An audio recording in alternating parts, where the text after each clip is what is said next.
প্রিয় বন্ধুরা, আজ আমরা আপনাদের এমন একটি বেদনাদায়ক গল্প বলবো যেটা শুনলে আপনাদের মন ভরে যাবে। এই সত্য ঘটনাটি শুনলে চোখের জল আটকাতে পারবেন না। এটি একটি নিষ্ঠুর বাবার ঘটনা যে তার মেয়ের জন্মের সাথে সাথে তার পেশা কুকুরের কাছে দিয়েছিল। তথাকথিত পেশা কুকুরটির সাথে যা করলো এবং তারপর ঈশ্বরের এমন একটি অলৌকিক ঘটনা অবতীর্ণ হলো যা শুনলে আপনারা সবাই ঈশ্বরকে ডাকতে বাধ্য হবেন। এই গল্পটি শুরু করা যাক। প্রিয় বন্ধুরা, এক আরব দেশে এক ব্যবসায়ী থাকতেন। বণিকের স্ত্রী মা হতে চলেছেন। ব্যবসায়ীর কাছে ঈশ্বরের দেওয়া সবকিছুই ছিল। তার ব্যবসা খুব ব্যস্ত ছিল। আজও বণিক তার ব্যবসার জন্য জঙ্গলের মধ্যে দিয়ে যাচ্ছিল। ক্লান্ত হয়ে পড়লেন, বিশ্রামের জন্য একটি গাছের নিচে বসলেন। হঠাৎ একজন লোক তার কাছে এসে বসল। বণিক অবাক হয়ে জিজ্ঞাসা করলো, তুমি কে? লোকটি বলল, আমি মানুষের হাত দেখেই বলতে পারি। বণিক এই বিষয়ে খুবই আগ্রহ এবং ভাবতে লাগলেন, তাহলে কেন এটা সম্পর্কে আমি জিজ্ঞাসা করব না? এটা আমার স্ত্রীর ব্যাপার, ছেলে হবে না মেয়ে? লোকটি বলল, এটি ঈশ্বরের গোপন কথা, আমি এটা বলতে পারবো না। তবে একটা কথা বলি, তোমার কন্যা হলে তোমার সর্বনাশ হবে, তোমার গৌরব চলে যাবে। এ কথা শুনে বণিক অবাক হলেন এবং ভাবতে লাগলেন যে কন্যা সন্তানের জন্মের সাথে সাথেই সর্বনাশ হয়ে যাবে, তাহলে আমার কি লাভ? এই সমস্যার কারণ বণিক ব্যবসার দিকে না গিয়ে সোজা বাড়িতে ফিরে এসে তার স্ত্রীকে বলতে শুরু করলেন যে কখনোই কন্যা সন্তানের জন্ম না দেয়। আমি শুধু একটি ছেলে চাই। যদি তোমার কন্যা সন্তান হয়, আমি তোমাকে এবং তোমার কন্যাকে কুকুরের সামনে ছুঁড়ে ফেলব এবং সেই কুকুরগুলি তোমাদের ছিঁড়ে ফেলবে। এ কথা শুনে বণিকের স্ত্রী বিরক্ত হয়ে কাঁদতে শুরু করলেন। তিনি ভাবতে লাগলেন যে আমার স্বামী খুবই জেদি এবং তিনি যেটাই বলেন সেটাই করেন। এখন বণিকের স্ত্রীর কাছে একটাই সমাধান ছিল।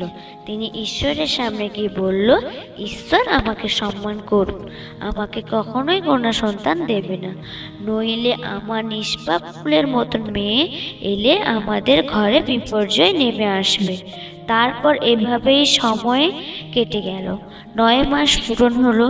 বণিকের স্ত্রী একটি পুত্র সন্তানের জন্ম দিল এবং সে উদযাপন করছিল, কারণ তার পরিবারে একটি পুত্র সন্তানের জন্ম হয়েছে, একটি কন্যা নয়। বণিকের স্ত্রী খুব খুশি হলেন, কারণ একটি কন্যা ছিল না। নইলে আমি জানি না আমার স্বামী আমার ফুলের মতো মেয়ের সাথে কি করত।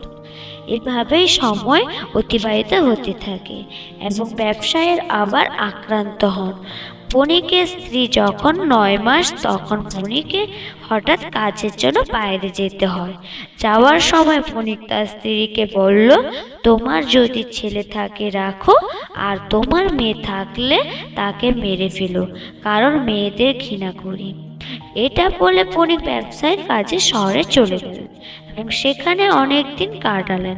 এখানে বণিকের স্ত্রীর স্বাস্থ্য খুব খারাপ হয়ে গেল। তাই তিনি বার্তা পাঠিয়ে গ্রামের একজন ধাত্রীকে ডেকে আনলেন এবং তারপরে তার যা আকাঙ্ক্ষা ছিল তাই ঘটল। ঈশ্বরের ইচ্ছায় বণিকের বাড়িতে কন্যা সন্তান। মেয়েকে দেখে বণিকের স্ত্রী কাঁদতে থাকে, হে ঈশ্বর, আমি কি করব? আমি একজন মা, আমি আমার মেয়েকে ছেলের মতো ভালোবাসি, আমি কখনোই মারতে পারবো না। ইতিমধ্যেও বণিকের বাড়িতে ফিরে আসার সময় হয়ে গেল। বণিকের স্ত্রী ভাবলেন, কোন জায়গায় রেখে যাব যেখান থেকে ঈশ্বরের কোনো গুণী মানুষ আমার মেয়েকে নিয়ে গিয়ে বড় করতে পারে। কিভাবে আমার মেয়েও জীবন রক্ষা পাবে এবং সবাই ভাববে যে আমি আমার মেয়েকে জঙ্গলে নিয়ে গিয়ে মেরে মাটিতে পুঁতে দিয়েছি। এই ভেবে বণিকের স্ত্রী তার মেয়েকে একটি ঝুড়ির মধ্যে বসিয়ে বনের দিকে যেতে লাগলো। সে বনের মধ্যে অনেক দূরে একটি কুঁড়ে ঘর দেখতে পেল। বণিকের স্ত্রী শিশুর দুধের স্তূপ, শিশুটির কিছু পোশাক একটি ঝুড়িতে রেখে কুঁড়ে ঘরের সামনে রাখলেন। তারপর বলতে লাগলেন, হে ঈশ্বর, তুমি আমার মেয়েকে রক্ষা করো। মেয়েকে বললেন, কন্যা, তুমি আমাকে ক্ষমা করো, তোমার জীবন বাঁচানোর এটাই একমাত্র উপায় ছিল। তখন বণিকের স্ত্রী কাঁদতে কাঁদতে তার বাড়িতে ফিরে আসে। এই বনে একটি কুকুর তার বাচ্চাদের সাথে থাকতো। কুকুরটির একটি মেয়ের কান্না শুনতে পায়। তো বন্ধুরা, আপনারা যদি এই গল্পটির পুরো কাহিনী জানতে চান তাহলে বিসি টুকটুকি চ্যানেলটিতে অবশ্যই কমেন্ট করুন। যত বেশি কমেন্ট করবেন তত তাড়াতাড়ি আপনারা এই ভিডিওটির পুরো কাহিনী জানতে পারবেন।